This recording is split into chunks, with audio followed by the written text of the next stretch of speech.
সেই মওত তোমাকে পাকড়াও করবেই, তোমাকে ধরবেই। অন্য আয়াতে আল্লাহ আরো স্পষ্ট করে বলেছেন, আইনামা তাকুনু ইউদরিকুমুল মাউতু ওয়ালাউ কুনতুম ফি বুরুজিন মুশাইয়াদা। তুমি যদি দুর্ভেদ্য দুর্গের ভিতরে গিয়ে লুকায় থাকো, সেখানেও মওত তোমাকে পাকড়াও করবেই করবে, বাঁচতে তুমি পারবে না। এটাই যদি সত্য হয়, এটাই যদি ফাইনাল কথা হয়, এটা যদি আমরা বিশ্বাস করি, তাহলে আমাদের নিজেদের একটু সময় থাকতেই শুধরানোর দরকার আছে না নাই? ঘুমাইয়া কাজা করেছ ফজর, তখনও জাগনি যখন জুহর, হেলায় খেলায় কেটেছে আসর, মাগরিবের আজ শুনি আযান, জামাতে শামিল হও রে সাথে, এখনো জামাতে আছে স্থান। কবি নজরুল তার মতো করে সে বলছে, কিন্তু কথাটা বলছে খুব গুরুত্বপূর্ণ কথা। দেখো, সময় অনেক নষ্ট করে ফেলেছো তুমি। ফজর চলে গেছে, জোহর গেছে, আসর মাগরিব নানা কিছুর মধ্যে চলে গেছে, এসব চলে যাচ্ছে, এখনো সময় আছে, শুধরাও। উদ্দেশ্য এটা না যে 4 ওয়াক্ত বাদ দেও, এটা বলা হয় নাই। উদ্দেশ্য হলো জীবনের যে সময়টা তুমি পার করে ফেলেছো, যদি ভুল করে থাকো, তাহলে এখনো সময় আছে, শুধরায়া তুমি আল্লাহর কাছে ফিরে আসো। এখন থেকে সিজদা করতে শুরু করো, নিয়ত করো কালকে ফজর থেকে আর আমি অন্তত মুসলমান হইয়া জীবন যাপন করতে গিয়া আমি আল্লাহর হুকুম বাদ দিয়া, সিজদা বাদ দিয়া, ফজরের নামাজ বাদ দিয়া ঘুমায় থাকবো না। কারা কারা চেষ্টা করবো হাত তুলে দেখায়। আল্লাহ তুমি কবুল করো, বলি আমিন। আমার ভাইরা, সিজদা করা ছাড়া, আল্লাহর সামনে নিজেকে সমর্পণ করা ছাড়া বাঁচার আর কোনো পথ নাই। বাঁচতে আমরা পারবো না চাইলেও। সব বলে দেওয়া হবে। কি করি আমরা, কি করছি আমরা? এত যে ব্যস্ত দোকান নিয়ে, এত ব্যস্ত কারখানা ফ্যাক্টরি নিয়ে, এত ব্যস্ত আমাদের সামাজিক কর্মকাণ্ড নিয়ে, এই ব্যস্ততা কিছুই আমাকে আটকায় রাখতে পারবে না। আমি যতই ব্যস্ত, আমি যদি বলি আমার সময় নাই, নামাজ পড়ে দেখবেন অনেক মানুষ দৌড়ায়, খালি দৌড়ায়। কিরকম? খালি আসসালামু আলাইকুম রহমতুল্লাহ, আসসালামু আলাইকুম রহমতুল্লাহ। দেখবেন যে দৌড় কারে কয়। জুমার দিন আমরা দেখি প্রায়, মাঝে মাঝে বলি যে ভাই কি হইল তোমার, কি অবস্থাটা কি, কেন তুমি দৌড়াচ্ছ, এত কি অস্থিরতা তোমার?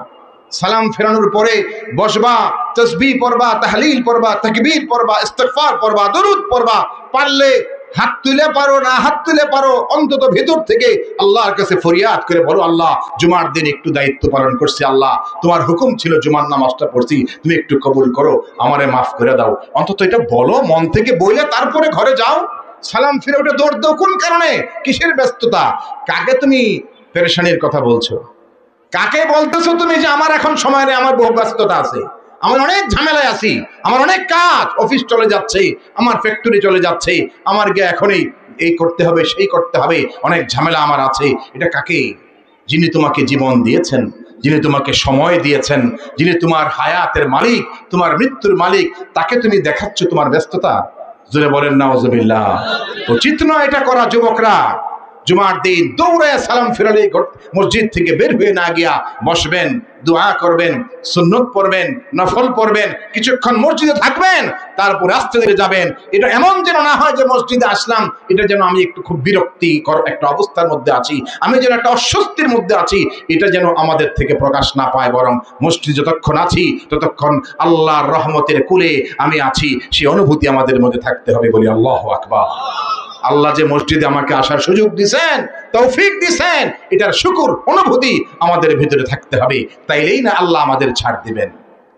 সূরাতুল জিলজাল আমরা পড়ি, প্রায়ই পড়ি, মাগরিবের নামাজে বেশিরভাগ সময় আমরা শুনি। ইমাম সাহেব পড়েন কি সুন্দর করে। কোরআন শরীফ যখন সুন্দর করে পড়া হয়, বিশুদ্ধভাবে পড়া হয়, বিশুদ্ধভাবে এবং সুন্দরভাবে, কোরআনের চেয়ে মজার জিনিস দুনিয়াতে আর কিছু আছে? এটা যারা বুঝেন তারা বলেন, কোরআনের চেয়ে স্বাদ, মজা, ভালো লাগার জিনিস আর কিছু আছে দুনিয়াতে? এর চেয়ে মজার আর কিছু নাই। যদি আল্লাহ পাক কিছুটা রুচি আল্লাহ পাক যাকে দিয়েছেন, তিনি বলবেন যে হ্যাঁ, এটা পৃথিবীতে আমরা দেখেছি, সব শুনছি, গান শুনছি, বাদ্য শুনছি, যাই হয়তো আপনি শুনেছেন, ইচ্ছাই হোক অনিচ্ছাই হোক, পৃথিবীতে আল্লাহর কোরআনের চেয়ে সুন্দর কিছু আপনি শুনেন না। এই জগতে দেখবেন অনেক সময় বিভিন্নভাবে বাইবেল যারা পড়ে তারা বাইবেল পাঠ করে, যারা অন্যান্য ধর্মগ্রন্থ পড়ে এগুলি পাঠ করে, হিন্দু ধর্মের লোকরা তাদের ধর্মগ্রন্থ পাঠ করে, অন্য ধর্মের লোকরা পাঠ করে।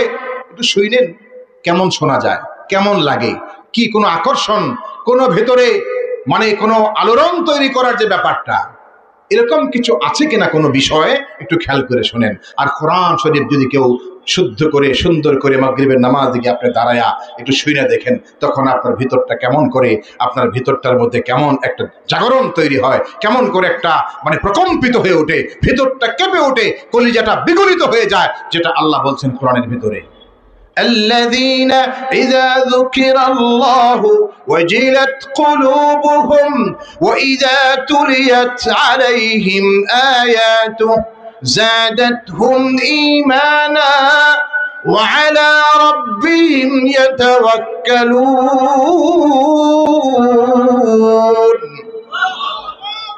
وجلت قلوبهم وإذا تليت عليهم آياته زادتهم إيمانا। আল্লাহর নাম শুনলে অন্তর বিগলিত হয়, আর যখন কোরআনের আয়াত তেলাওয়াত করা হয় তাদের ঈমান আরো বহুগুণ বৃদ্ধি পেয়ে যায়, বলি সুবহানাল্লাহ। এটা হচ্ছে ঈমানদারের অবস্থা। মাগরিবের সালাতে আপনি দাঁড়াবেন, ইমাম সাহেব যখন কিরাত পড়তে থাকেন মনোযোগ দিয়ে শুনবেন, অস্থিরতা নাই, পেরেশানির কোনো দরকার নাই। আরে দোকান ভাই করবেন, সারা জীবন করতে থাকেন, দোকান আরো বহুত করতে পারবেন, সময় আছে। ফ্যাক্টরি করেন, মিটিং করবেন, এটা করবেন, ওটা করবেন, আমাদের সামাজিক কর্মকাণ্ড করবেন, করেন, বহু সময় আছে।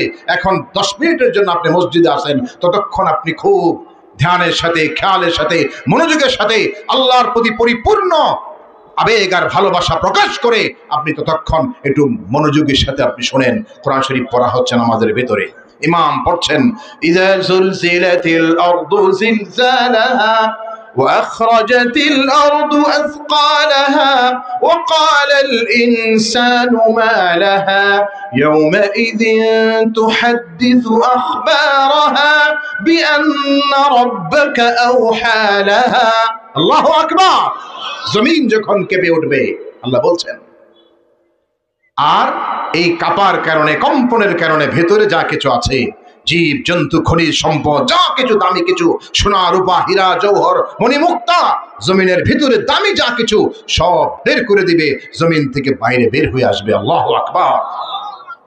ওয়াকাল আল ইনসান মা লাহা, মানুষ বলবে কি হলো এর, কি হয়েছে, এই অবস্থা কেন হলো এরকম।